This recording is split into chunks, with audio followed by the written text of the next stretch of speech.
Right, welcome back everybody, and I think this is a vital interview at a time like this as companies shift and jostle to make it to the top. Many use distinctive propositions that set them apart. Some trade on legacy and length of operation as a differentiator.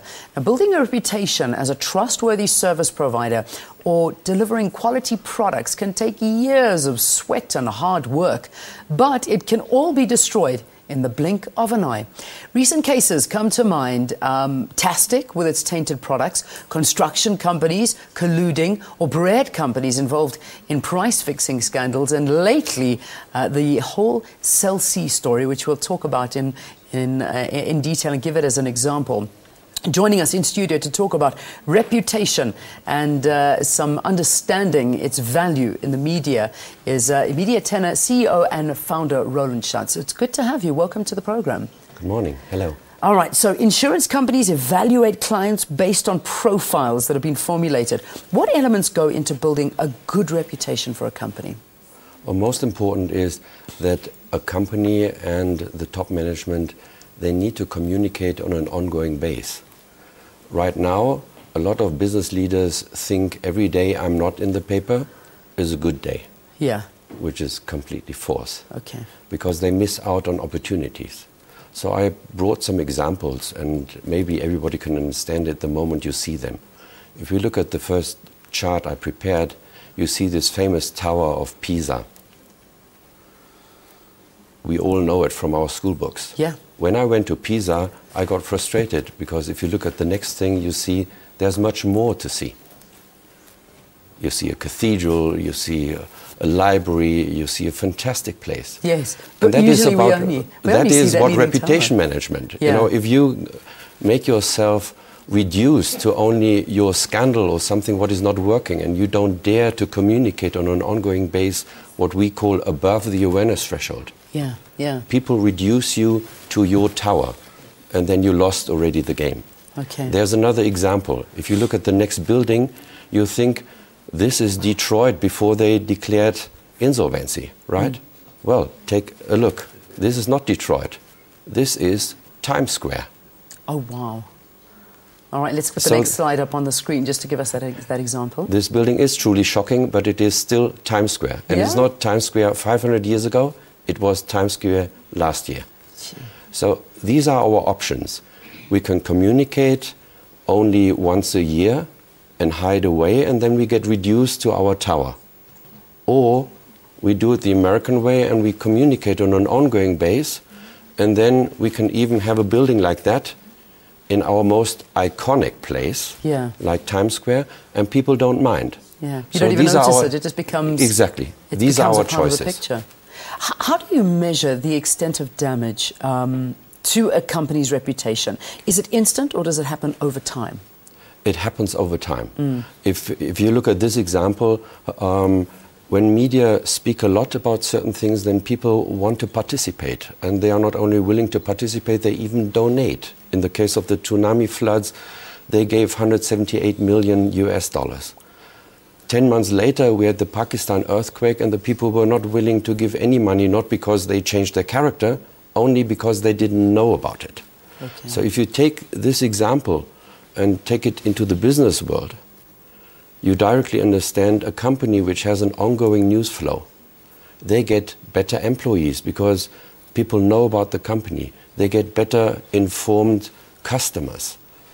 And you can calculate that, how many reports are needed on an ongoing basis, because we do this type of work for more than 21 years. We literally analyze every day, every story in SABC, sorry to say. Yeah, and because we do that, we are able to determine how many interviews, how many reports are needed in order to secure your reputation. Yeah. Let's have a look at these, the news items now that really have happened this year. The first one, Tastic rice. Tiger Brands saying suppliers put potentially dangerous ingredients into 17,000 packets of their instant rice. You know, this is a trustworthy brand, one imagines. What did this do to their reputation? It depends on how long this negative coverage is going on. If it's just running for a week, and as long as you have a strong brand, it might not harm you immediately. but it will definitely harm you on the long run. As we know, for instance, the disaster when they had the milk products in China, and then basically the complete Chinese market moved away from Chinese products to Swiss products from Nestle because they thought they care better. Yeah. So it depends a little bit on how much you communicate, how often you are dealing with the media in order to be able to explain a disaster like what happened here as well. Okay. Now, let's talk about Cell C, because this is the one that's happening right now. We're in the middle of all of this. So there's a massive, very close to where I live, there's this massive billboard that's been put up outside a shopping complex called Worldwear, and it's declaring basically what a terrible service provider Cell C is by one disgruntled user who obviously was pushed to the limits to go and spend this amount of money on expressing his, I suppose one could say, disgust in the service he's got from Cell C. A, what has this done to the brand of Cell C? And B, have Cell C handled this properly? Well, first of all, I think it's a sad story on us, the journalists, that we make a consumer pay for news. Yeah. He was unsatisfied with what he has experienced, and usually he should go to us, and we write about it. So here is a case which I think brings hope to the media all over the world, because consumer stories are the most fascinating stories. Now, the company, each time when a company goes to court and tries to fight something, which is a question of talking and understanding, you lost already the game.